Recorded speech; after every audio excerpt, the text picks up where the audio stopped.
અમે ભાવેશ્વર મહાદેવના સાનિધ્યમાં દર્શન કરવા માટે આવી ગયા છે।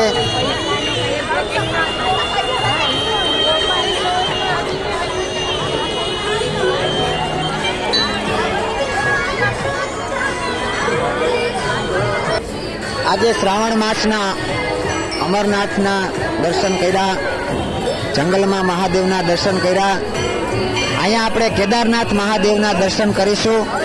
જે પવિત્ર શ્રાવણ માસ ચાલી રહ્યો છે તો એમાં ભક્તોની ભીડ ઉમટી પડી છે। અહીંયા તમે જોઈ શકો છો, ખૂબ બધા માણસો ભગવાન શિવના દર્શન કરવા માટે આવી રહ્યા છે। હમણાં થોડી વાર પહેલા જ્યારે આરતી શરૂ હતી ત્યારે તો ખૂબ ભક્તજનોની ભીડ હતી। મહાદેવ હર।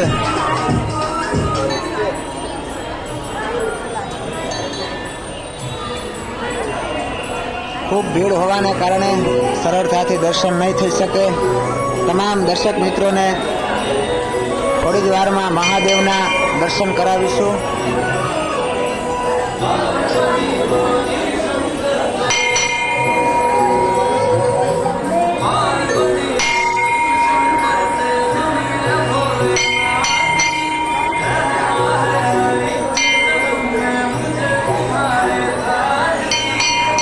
તમામ મિત્રોએ દર્શન કર્યા, આપણે ભગવાનની આરતીના દર્શન કરીશું। તમામ ભક્તો અહીંયા ખૂબ બધા દર્શન કરવા આવે છે, તો ભગવાનની આપણે શ્રાવણ મહિનાની આરતીના પણ દર્શન કર્યા। તો આ પોરબંદરમાં આવેલું જૂનું અને બહુ જ મોટું મંદિર ભગવાન ભાવેશ્વર મહાદેવ, જ્યાં જે કેદારનાથના દર્શન રાખેલા હતા, આપણે ભગવાનની પ્રદક્ષિણા કરી રહ્યા છે।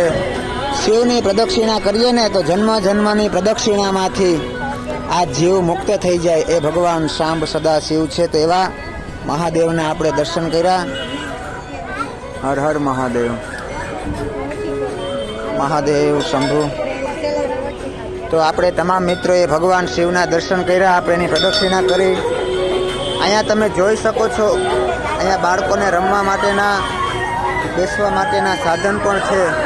અહીંયા કબૂતરને ચણ નાખવા માટે નું પણ વ્યવસ્થા રાખેલી છે। અહીંયા આગળ ભક્તજનોને પ્રસાદ આપે છે અને અહીંયા ભગવાનના દર્શન કર્યા। તો આપણે બધા ભાવથી બોલીએ, મહાદેવ હર, હર હર મહાદેવ, હર હર મહાદેવ।